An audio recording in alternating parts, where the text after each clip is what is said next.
How important is coaching of a child, especially a learner, in helping them achieve their academic results? If we look at coaching and we started at that phase, the learning phase, we're a bit too late.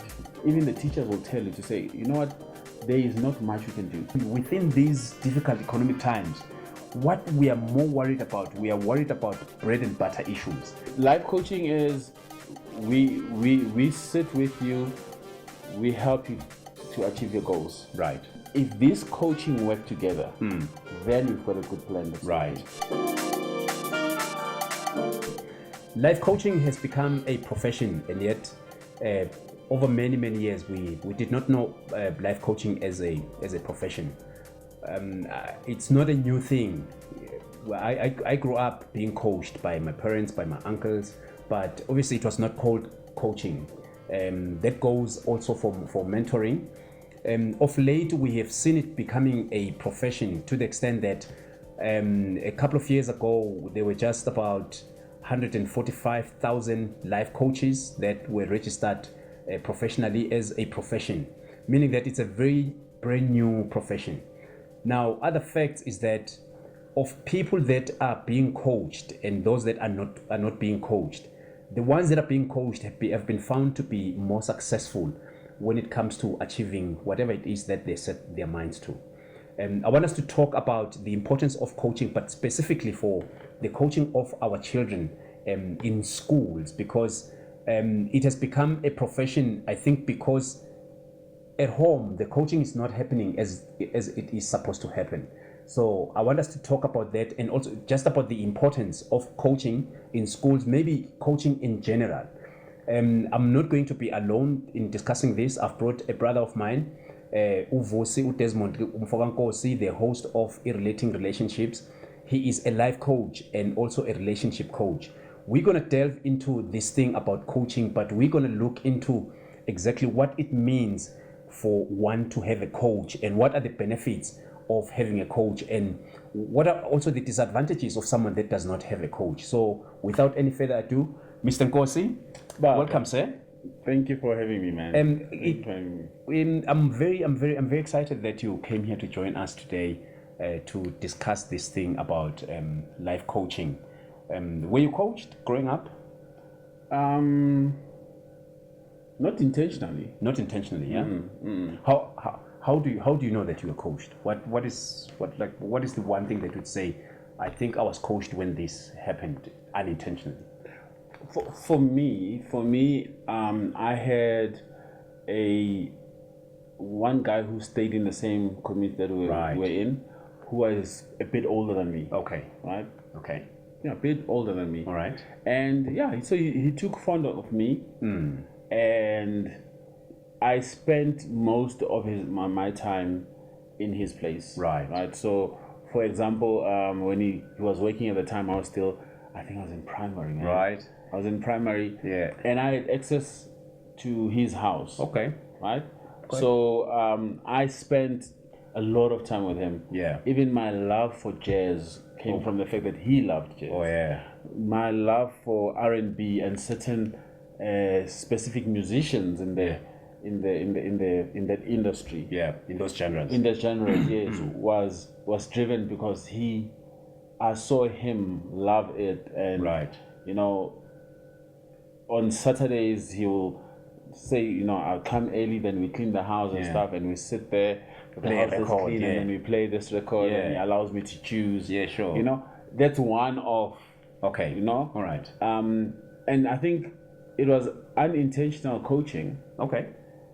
But it was also mentoring as well. It was mentoring, yeah. Yeah, it was also mentoring, you know. Yeah. Because the environment that I grew up in, I didn't have time to be running up and down, being on the streets, and you know. So every time I looked forward to sitting down and have the conversations that we used to have. Back then, man, being able to have a TV and watch a movie was a big thing. Yeah. You know, it was a big thing. Yeah. You know? Okay. So in that sense, I can say I was coached. All right. Same here. I was coached as well, unintentionally. It's only as I grow older that I realized that actually there were people that were intentional in coaching me, but I was just not aware, and they did not even announce that I am coaching you. It's on the stuff that I remember now that they were helping me with. I mean, for instance, I had a guy that was coaching me as a speaker because I used to belong to a debating club in my school. Okay. So every time I would have a topic, I would go to this guy, and every time I would go to him, I would go back to my team, my debating team, and the points that I'd be raising, even the way in which I would be raising my points, you could tell that there is someone behind this thing. Each time I did not go consult with him, it was noticeable. It was noticeable. Sure. Now, I want us though to get into the learning space that is in schools. Okay. How important, according to you, is for the presence of coaching in a child? You've got 2 boys. I've got 2 boys. Yes. I've got a boy and 2 girls. I try my best to prepare my daughter, to prepare my boy, the 2, because these 2, they're still in school. I try my level best, but sometimes I do feel that I am failing in some areas, to the extent that I sense that probably if I could get someone that is a professional life coach, maybe would come and help. Now, how important is coaching of a child, especially a learner, in helping them achieve their academic results in school? I'm happy you gave direction to say in terms of learning at school, right? Yes. Because with coaching is I should be coaching you towards something. Yes. Right. Yes. So, and I think with my background and the way that I see things are happening, I realize that if we look at coaching and we started at that phase, the learning phase, we are a bit too late. We're a bit too late. Okay. Right? Okay. And this is why I'm saying that, because and I think you're going to speak about this as well, where we've sat down and we've spoken about this. Yes. That this child that needs to be coached plays different roles in different areas of his life. Yes. Right? Yes. And all those different areas, they build up to this learning that we want them to achieve. Yes. In, right? Yes. So if somebody we're talking about career coaching, right? Yes. Do you pay for somebody's school fees so they go to school? When you only have money, like, let me put it this way. So let's say you only have 100 Rand. This 100 Rand can pay for the student school fees for the year, right? Or can pay for his food for the year. What do you pay for? It's tricky. It's tricky, but I'd pay for the food.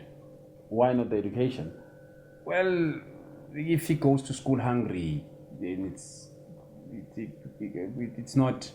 I don't think it's a good thing to send a child to school hungry, because he's not going to be able to even pay attention. Right? I'm saying this to drive this point. It doesn't just take one element. Right. We have to look at both the elements in terms of coaching. So there's somebody else that will have to make sure that they take care of the needs of the food. Yeah. Right. And the upbringing of the child. Right. Then there's somebody who needs to take care of what's happening in the career, what's happening at school. Yes. Right. Yes. And if this coaching work together, then we've got a good plan. That's right. working. Right. But if the other one is lacking and the other one is, it just creates a bit of a challenge. Yes. If I may put it that way. I don't know if I'm. No, you are. My observation in this, Mr. Nkosi, is that I have seen a lot of the work pushed to teachers. Yeah. So also sometimes it's not just school, but also it could be in religious groups, cultural groups. I remember very well back in the day. There's something that I did, and an elder asked, was like, "Is that what they teach you at church?" And this had to do with me having misbehaved, you know. is this what they teach you at church? Back in the day, obviously I did not have the mind that I have now, because had this person asked me that question now, I would have easily said, but it has got nothing to do with church. It's got everything to do with home, because this which I'm doing is not something that I need to be taught at church. I'm supposed to be taught this thing here at home, because of how I understand how coaching works and how behavior happens. I mean, I cannot do something outside that I'm not doing at home. It's from that mindset. Okay. So Okay. I would answer that. I would respond to that person in that regard. But now let's take it back to let's come back to the school system. Many parents, it seems to me, and I'm probably speaking on behalf of many teachers, that teachers find themselves having to deal with the subject matter. I'm a mathematics teacher, or I'm a science teacher, but also at the same time, I now need to teach certain children how to behave, how to take themselves serious coming to school. I need now to, so now I'm losing focus of what I'm supposed to teach. I feel like parents have taken a backseat in terms of their responsibilities, right? Like you're saying, behavior, morals and stuff, these are things that need to be taught at home. Right? But maybe, okay, before I go there, so and we spoke about this before, where I said to you, to even such an extent whereby in these days, and I remember I saw a comic, somebody drew a comic, cartoons, where they were saying in these days, in the past, you'd have parents on one side of the table, the teacher on one side of the table, and the child on the one side of the table. Yes. And both the parents and the teacher will be asking the child as to why they did not perform. Yes. They would hold the child accountable to say, why didn't you perform? What were you busy with? The time that you have is enough to do what to perform. Right? And then on the other segment, he had a picture of, same picture. But now the parents are asking the teacher that the teacher must account to why the student does not perform well. Does not perform well, right? And my question has always been, in the same class, same teacher, same subject, there's other students that have done well. Same time allocated. Same everything. Right? There's other students that are doing well in the same class. You know, when and I've had this situation where one of the classes that my son had, and the average for the class was low. Right. Then in that case, I went and I spoke to the teacher to say, you know what, if all of them are having this as an average, then the problem is not the students, chances are. Right? You get what I mean? Yes. But you cannot say have an average where it's high and your child is low. And there's other children that have done well, and then you hold the teacher to account. Right? So something I've realized, there's this unfair treatment that's happening with the teachers. Right. But not only that, the teachers now are even getting so much pressure from the department. Okay. Yes. Or do we put it as superiors, from their superiors? Right? From their bosses, From their bosses, right? That's where their paycheck comes from. That's where they're and the unfortunate thing is their bosses are not interested. They are not interested in the well-being of what needs to happen at school. They're not. But someone may come in and say the department has dished out material that explains on how a teacher must not just be a subject matter but must also be a parent. I think correct me if I'm wrong, but in most cases you'd find that some teachers, they are taken through certain courses that they enable them to then become sort of like parents or counselors of sorts. Then someone may come and say the government has got a program when it comes to that, and yet you are saying they are not concerned, they're not interested. I'm saying they're not concerned, not interested because of, I'll give you one of the situations. We had the pandemic. Right. I know we're talking about coaching, but now we need to talk about this thing. It's very important. It's part of it. It's part of it, yes. right? We had a pandemic that happened. Yeah, 2020. The what do you call them? The class of 2020. Grade one, foundational phase. Yeah. Okay. Yes. Yeah. So the students who were in the foundational phase at that time, right? Remember, there was a time they didn't go to school. Yeah. There was a time whereby they went one day, the other day they didn't go and stuff. And it was so 1 minute they're going, 1 minute they're not going. There was just so much that's happening. Yeah. Do you know that in most schools, children, there's a lot of children who were in that phase that are struggling. Yeah. You mean at foundational phase. Right. Now they're in grade 5, they're in grade 6. Right. And they're struggling. Right. They're struggling to read and comprehend. One of the things. Yeah. And I'm talking about like where I went to my son's school and I sat with the teachers and I was like, but what's happening? Yeah. Right? What is it that we can do as parents to help in this case? Right. What has the government done to cater for those students? You asking. I'm asking. Yeah, I'm asking you. Were you asking me? Yes. Oh yeah. The government says that we have developed modules that we give to teachers that they must act as parents. Like literally, it's there. So these teachers must be parents here at school, and then they're also parents with their own children as well. And unfortunately, that's just the reality of many teachers, Mr. Nkosi. Yeah. You and I are involved in a program in our area, whereby we're helping one of our schools when it comes to this thing about coaching students. The school that we're working with, if I'm not mistaken, maybe it's only 2 or 3 or 4 teachers that have got their kids attending the same school.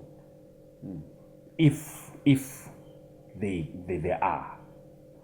But then now the bottom line is that every teacher is a parent to their own child, for this matter. Every teacher is married. They've got responsibilities at home. They've got a responsibility of being a husband or being a wife, being a father. They've got other responsibilities with their own families. To be a teacher, it's work. It's like someone that goes and cut grass. That's how they make money. They're going there to work. But then some teachers, they're there because they love teaching, but there are teachers that have gone there simply because that was the only option they had. So now, but over and above that, while they are teaching my child, while you as a teacher, you're teaching my child, you've got your own child that you've got issues with. And as a parent, I come and I shift my responsibility as a parent to you as a teacher. And yet, after teaching my child, you still need to go back home and attend to your own child. Your own child. I think that is the unfair part on teachers. What should be the government doing? And I think that's what we'll go to. Yes. And this is what we're trying to bring across as well. Yes. Right? I don't know exactly what happens in the schools. Right. Except, and I'm talking from outside as a parent. As a parent, yeah. Who's gone to a school, sat down with the teachers, tried to figure out things. Yes. And ultimately, even the teachers will tell you to say, you know what, there is not much we can do. You know, there's some years back, there's a school that I approached where I grew up. Right. And I approached them and I wanted to do coaching for the metrics. Right. We did everything until we got to a point whereby we needed to start. And what I heard later was there was pressure that was put on the headmasters to say they must have a certain percentage pass rate. Yeah. Right? Otherwise, there's an ultimatum. Yes. Yeah. Right? Now, the pressure is now I need to get these students to pass. Yeah. So what I am bringing, even though we see that as a solution, we don't have time. We don't have time. Yeah. We don't have time. Yeah. Because I've not seen your thing work. We are starting. Yes. Though I think it might work, but if it doesn't work, then it's going to cost me. Yeah. And then we had to stop that whole project. Yeah. Right? Yeah. But Mina, Musa, what I'm getting to is we really need to look at it from a high level point of view. A high level point of view, right?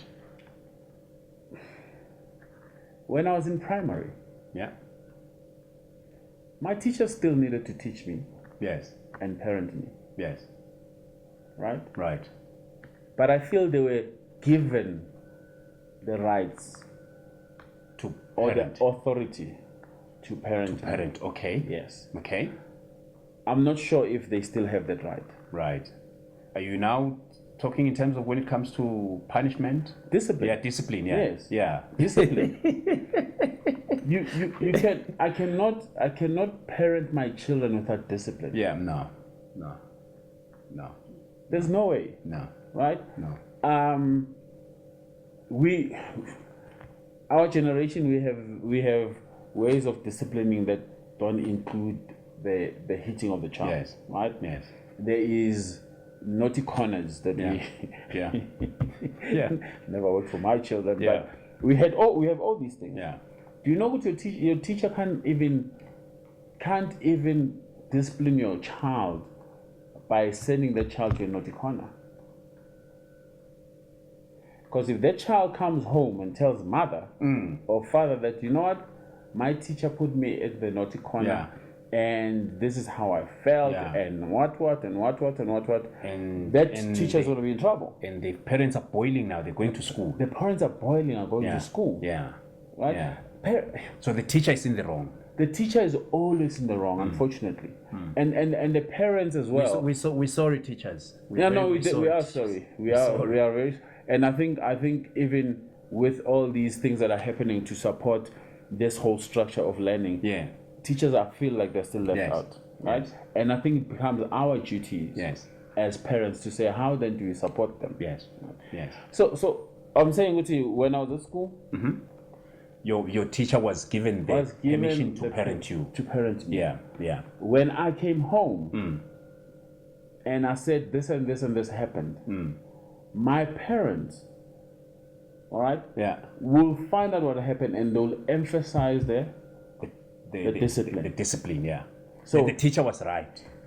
So the parents and guys, we understand that there was stuff where it was going wrong. Yeah, of course. But I think sometimes what we do is we always move from far east to far west. Yeah. Right? Yeah. We know there's punishment that was happening that was not right. We know all those kind of things. But I'm saying, Guti, we cannot expect people to do something that we don't empower them to do or don't give them authority to do. So the parents understand this when it comes to the workplace, right? Right. Guti, when the person that is helping you, right, that person that's helping must be given authority first to make certain decisions. Right. Made accountable. Right. For the authority that they've been given. Yes. To do the work that they've been given. Right. Right? If we are going to need our teachers to do the parenting as well, we need to then give them the authority to parent. Yes. Give them the right to parent and empower them to parent. Then we can hold them accountable. Right. Just as a parent doesn't want to be held accountable for stuff that happened at work while he was on leave. Yeah. The teachers should not be accountable for parenting when they are not given the right to parent. And the authority. Yeah. You know, I know 100%. we might be in trouble because we're talking about this thing. Yeah. But we've seen it. Yeah. How people are held accountable for stuff that they're not authorized to. Yeah. Mr. Nkosi, I listened to the speech of the Minister of Education after the matric results. Okay. In that long speech, one of the things that was said in that speech was that learning time must be respected for matriculants. In other words, no other activities must be added to the learning time of the student, right? Now, this is the kind of pressure that you're talking about, the pressure that happened in the school where you went and you wanted to help. Yes. Because now they were given it's a particular benchmark that if you don't get to this percentage, then we have a problem. So meaning that that leaves not enough room for even programs that would take place within the learning time. You understand? Because you and I now can go to a school and say, listen, we've got a program that can actually help your children or your students to actually achieve more. At this critical point. Yeah. You know what the question that we're gonna be asked was where are you gonna get the time from to do this, to implement that program? Because the only time that we have is learning time. And we need to teach these kids mathematics, physics, geography, English, and. When has the Department of Education, when did it start just focusing and managing only the matriculants? Who's responsible for the grade 8s? The grade 8s? Yeah. Who's responsible for the grade 1, grade 2? It's I think we're talking about this, and this is our frustration. Yes. And we're talking about this, and I'm saying to you, this is where then coaching can come in. Exactly. Right? Exactly. This is where now, as coaches, we can come in and we sit with the student. Yes. And we make the student understand his responsibility or her responsibility. Right. In her getting a better education. Right. Because these students need to know what they're accountable for. Yes. What is expected from them. Yes. By both the parents and by both the parents and the teachers. And the teacher. Yeah. But the other thing as well is the teachers need to be coached. Yes. Maybe they need to be coached how to deal with a problematic child, maybe, right? And then that problematic child, there's a department in the school, yes, that deals with those kind of issues. Right. I've seen other private schools whereby they've got life coaches now. Yes. And then they've got psychologists in there, right? Yeah. And life coaching is we sit with you, we help you to achieve your goals. Right. We help you to overcome your mind, to deal with the obstacles that you're facing and stuff and whatever, right? Yes. We don't psychoanalyze you to say what might be your problem, right? But we're helping this child to say, when you are here, these are the responsibilities that you have. Children actually, when you coach them, children, they're able to actually give direction to their own parents as well. Yes. And their own teachers. And their own teachers. Yes. You know? That's very, very true.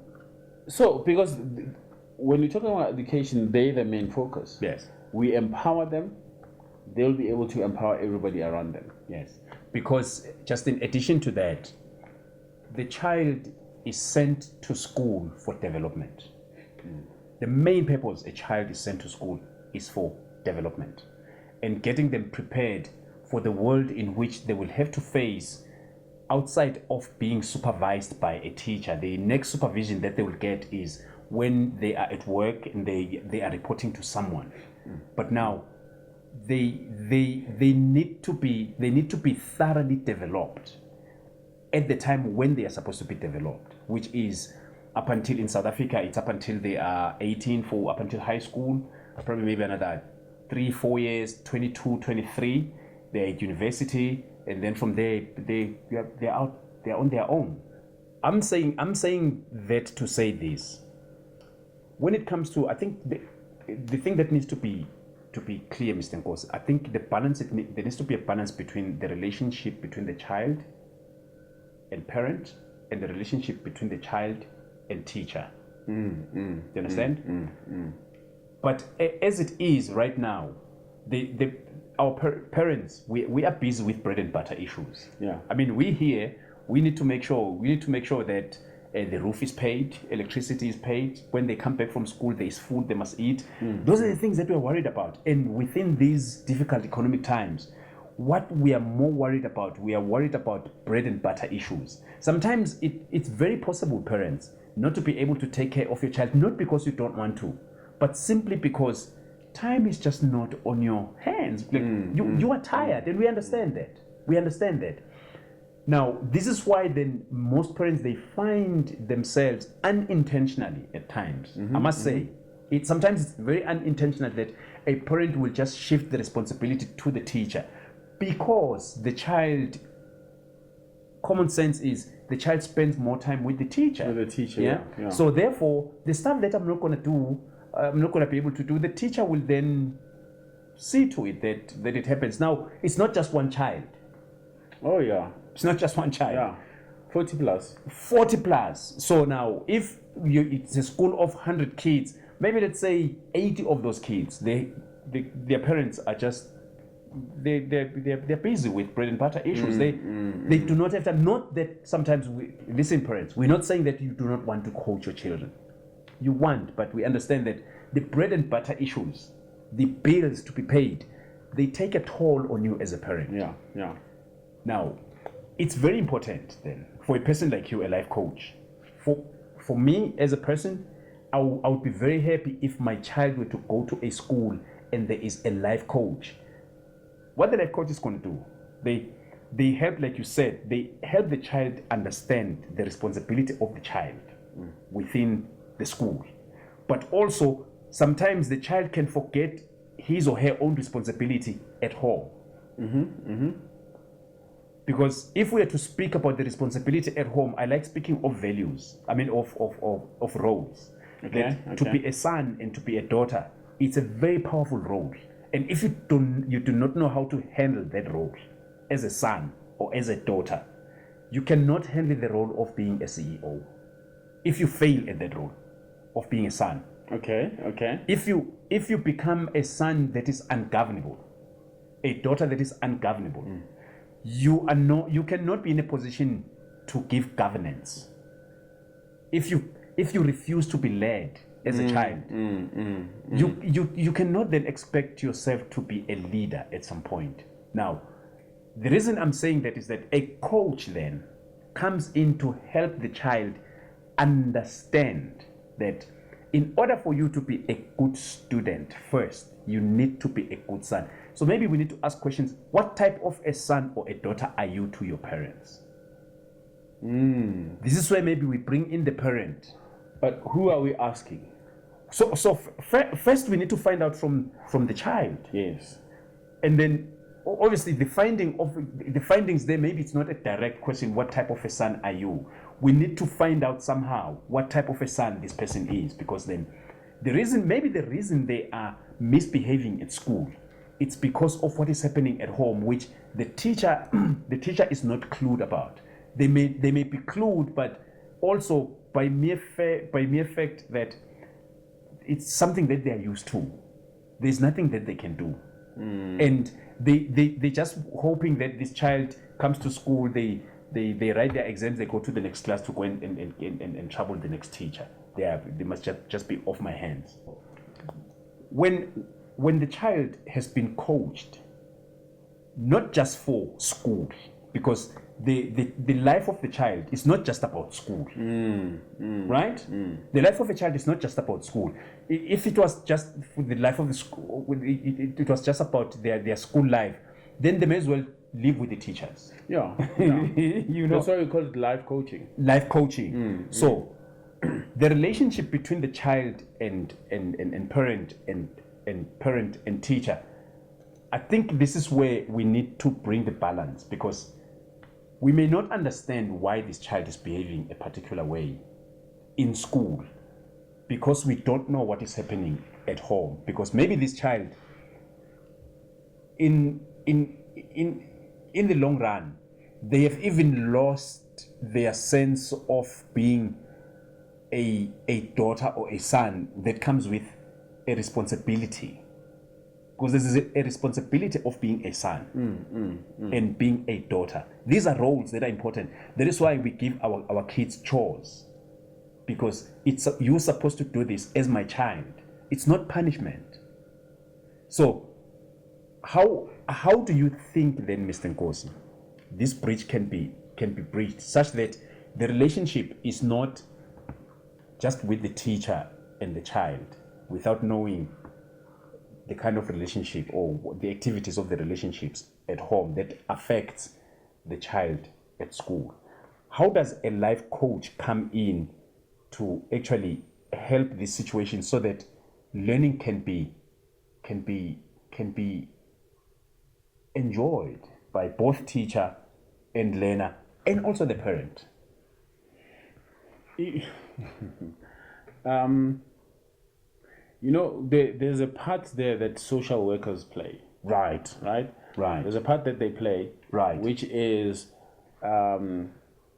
finding out, for example, how what is happening here at school is affected by what is happening at home. Right. And that the teachers probably would be able to pick up or whatever it is. Yes.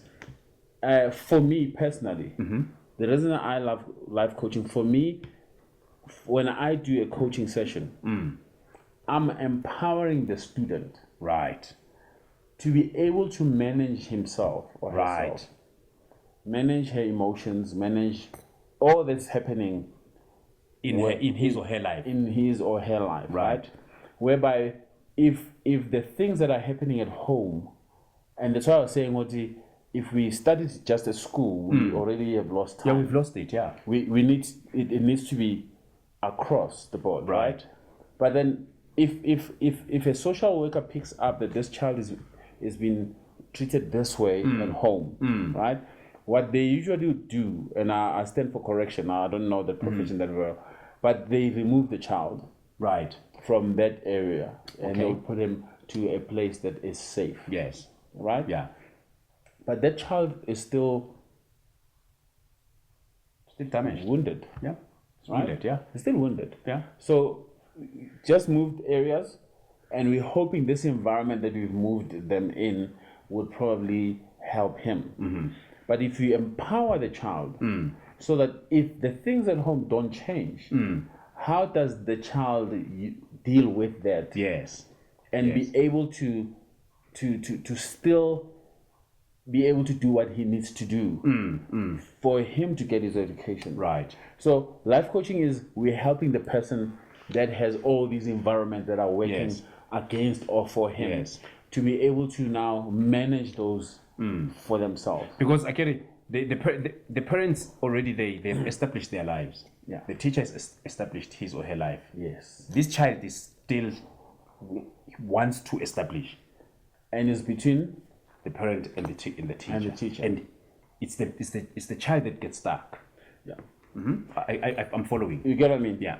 And if we are able to coach the teachers and the parents, then we are able to coach both of them in supporting this child. Yes. Because in the perfect world, like what you said earlier on, we understand that parents have a part that they need to play, right? Yes. They need to pay the bills. Yes. Right? Yes. That's important. Yes. Remember I said earlier on, if you're going to pay for school fees or for food, you're going to pay for food. But pay for food. So this child needs to eat. Yes. And a parent can say, I don't have time. Yes. I know there's other parents that are probably doing 2 jobs. Yeah. Right? Yeah. I don't have time. And then on the other side, the teachers now, these days, because of the pressure that they are feeling and whatever, they've also, in one way or the other, taken their responsibilities back home. Because now I have to teach my child or help my child with a subject that I never even did at school. Yeah. Right? Yeah. And I remember when I went to the school to meet with the teachers. The teachers, yeah. One of the things I told them, I said, guys, can I be honest? Yeah. Right?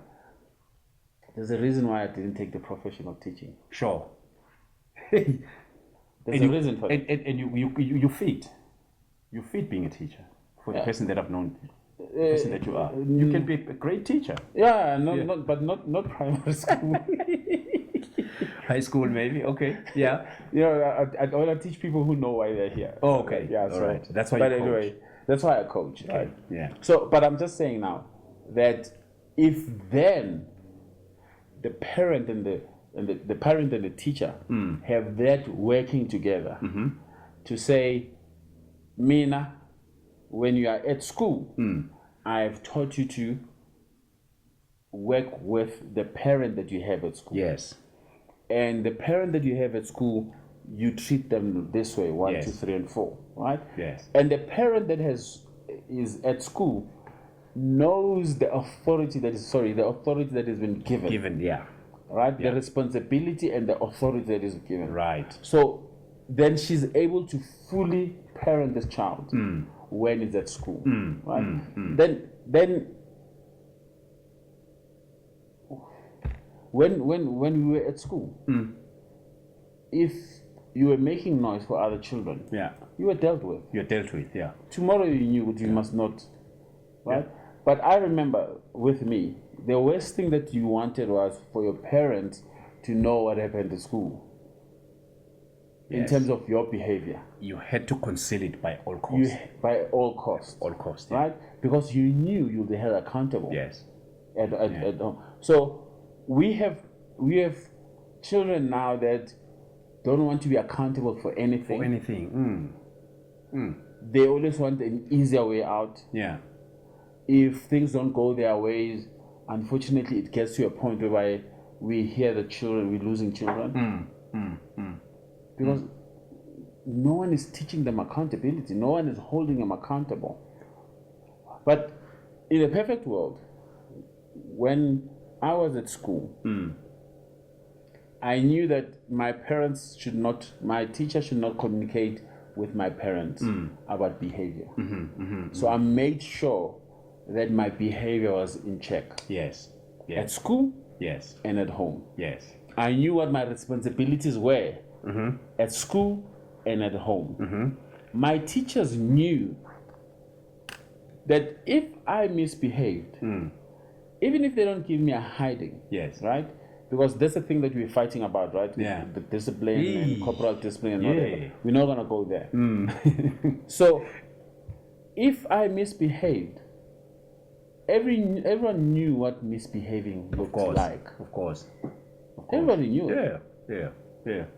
It's misbehaving today. Misbehaving today, it's still what misbehaving was back then. It should be. That's what it is. But the way in which it's being addressed, that's what has just changed. Yeah. And the people that have changed it, unfortunately, in this case, are the parents. Mr. Nkosi, I think we cannot come to the end of this discussion. No. Because the problems are a lot, man. They're a lot. I mean, of this we've got so many schools that if we were to have the time and go and do a survey, we'll come up with some very interesting results. But having said all of that, I think between you and I, we agree that there is help that is needed for the child, for the parent, and for the teacher. Yeah. So that the child can get established. Like the teacher is established and the parent is established. Let the child not be confused as to how to then grow and find their spot in life, simply because there's no coaching around that. I think there's a problem that we all can agree upon. Yeah. But help is there. Help is available. Only if we are willing to admit that there is a problem. Yeah. And when help comes our way, let us please take it. Final words, Mr. Nkosi? And I like what you just said.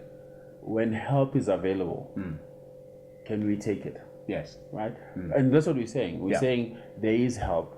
There is parents. There is parents like us. Yes. There is people that want to help. Yes. Right? I know. There's other people that want to come in and do other stuff. Let's see what help is for what it is. Yes. And if we see that is help, yes, let's use that help. Let's use that help. Let's use that Yeah. help. Let's use that help. I know that if I had life coaching before, I'll be further than where I am now. Yes. And not in terms of material and stuff, but mindset. The way that I just think. Yes. I'll be very far. Yes. Right? I'm gonna try it with my children. We have tried it with some other children in our community. Yes. Right? Yes. And we are saying we want to talk to the 16-year-old me. Yes. Exactly. That's what we want to do. That's what we're doing. Yes. That's what we want to do. But we want to do it to every person. You know, I had a parent who said to me, he said, you know, I've got a son, single parent, I've got a son. I need help with fathering. I need help with fathering. I've seen you father your children. Yeah. And you're a life coach. Yeah. Can you help? Yeah. And I'm saying this to say this. When she said that, I had to put guidelines. Yeah. To say, if I'm helping, yeah, these are the requirements that I need. Yeah. And one of the requirements is authority. Yes. 2, discipline. Yes. And to put in order. Yes. You give me those 2, then we both know, and we've got complete clarity. Yes. Of what our responsibilities are. Yes. So, help is available. Help is available. Can we be allowed to help? Can you allow us to help? And all the other people that have offered help? Because this kind of help that you're talking about, I think for me it speaks to self-correction, to help a child to self-correct. Because if a child self-account. If a child cannot self-correct, it doesn't matter it doesn't matter what measures of discipline you're bringing. But if we can help a child to be able to say, hey, no, this that I'm about to do now is not right. I think self-correction. And these, unfortunately, even some adults, they need it. Oh, yes. Self-correction. Just to self-correct. Yeah. I mean, I've heard adults... I'm going to say we need it. We need it. Yeah, we need it. We need it. We need self-correction. But more for our kids, because then if our kids can self-correct, yes, they'll go through problems, but it's their problems. But some of the problems probably that some of them are going to go through, if they can be taught on how to self-correct, they're not going to go through those problems because some of them are not necessary. Mr. Nkosi, thank you so much for coming through. And thank you for having me, man. And I'm hoping that after this episode, some people, when they go Google for a life coach, maybe through this platform, maybe your name will pop up and you help more people. Cool. But yeah, thank you so much for the work that you do, for your boys and for our teenagers that we are trying to help around here. Thank you so much. Everything is noticeable, and I'm really hoping that at some point we will come back and say we saw problems and we responded and we offered our help and it worked. Yeah. Thank you so much for watching. This is Concepts in Motion. We shall see you next time. Thank you.